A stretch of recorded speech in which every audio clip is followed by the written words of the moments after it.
সাজদা করা শিরক, মানত করা শিরক, চুমাচামি করা বেদাত। তা আমরা কেমন মুসলমান যে পীরের কাছে চাই, মাজারে চাই? ওটা কি মুসলমানের কাজ না ইবলিসের বড় ভাইয়ের কাজ? পীরের কাছে যাবেন দোয়া নিতে, সোহবত নিতে, দিন শিখতে, কিছু চাইতে নয়। আল্লাহর ওলির মাজারে যাবেন জিয়ারত করতে, বরকত নিতে, তাওয়াজ্জু নিতে। মাজারে মান্নত করা শিরক, মাজারে সাজদা করা শিরক, মাজার ধুয়ে পানি খাওয়া বেদাত। এই সব বেদাতি কাজ মুসলমান করতে পারে না, এটা মুশরিকের কাজ, ঠিক কিনা বলেন? ওয়ালা নুশরিকা বিহি শাইআ, আল্লাহর সাথে আমরা কাউকে শরীক করব না। কোন পীর, কোন মাজার, কোন বাজার, কোন পাথর, কোন সৌধ, কোন মিনার, কোন প্রতিমা, কোন ভাস্কর্য, কোন ব্যক্তি বা বস্তুর সাথে আমার আল্লাহ রাব্বুল আলামিনকে শরীক করা যাবে না। আপনারা করেন? আপনারা মূর্তি পূজা করেন না, কিন্তু আপনাদের দেশে পীর পূজা আছে। আপনারা মূর্তি পূজা করেন না, মাজার পূজা করেন, আপনারা মিনার পূজা করেন, আপনারা সৌদের পূজা করেন, ঠিক কিনা বলে? এই শিরক ছাড়তে হবে, এই শিরক ছাড়তে হবে। ইবাদত হবে কার?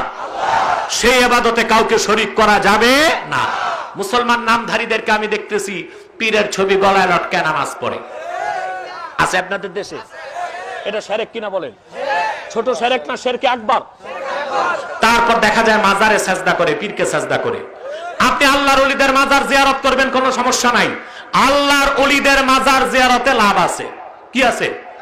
কারণ আল্লাহর ওলি মারা গেলে তার ক্ষমতা কমে না বাড়ে? জোরে বলেন, কমে না বাড়ে?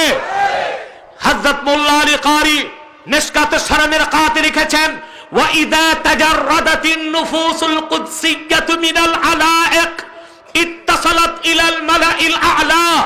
আল্লাহর ওলিদের রুহু দেহ পিঞ্জরা থেকে বের হলে ঊর্ধ্ব জগতে ফেরেশতাদের সাথে মিলিত হয়, তখন আল্লাহ তার ওলিকে মালাকি ক্ষমতা দান করেন।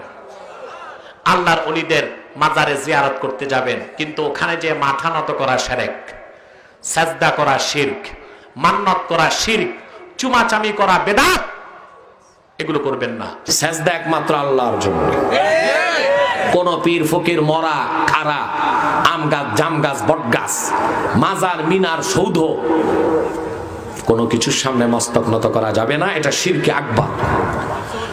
মাজারে মান্নত করা শিরক, মাজারে যে সাজদা দেওয়া শিরক, মাজার যে চুমা দেওয়া হারাম, মাজারে মস্তক নত করা হারাম, মাজার গোসল দিয়ে গোসল শরীফের নামে পানি খাওয়া বেদাত এবং হারাম। কবর তো কবর, এটার উপর আবার ঘর নির্মাণ করবেন কেন?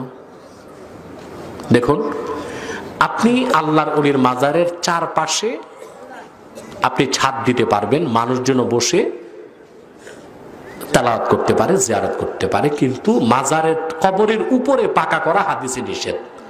রাসূলুল্লাহর হাদিস সহিহ মুসলিমে এসেছে, নাহা রাসূলুল্লাহ সাল্লাল্লাহু আলাইহি সাল্লাম আইয়ুজসিসাল কুবুর। নবীজি মুহাম্মদ সাল্লাল্লাহু আলাইহি সাল্লাম কবর পাকা করতে নিষেধ করেছেন।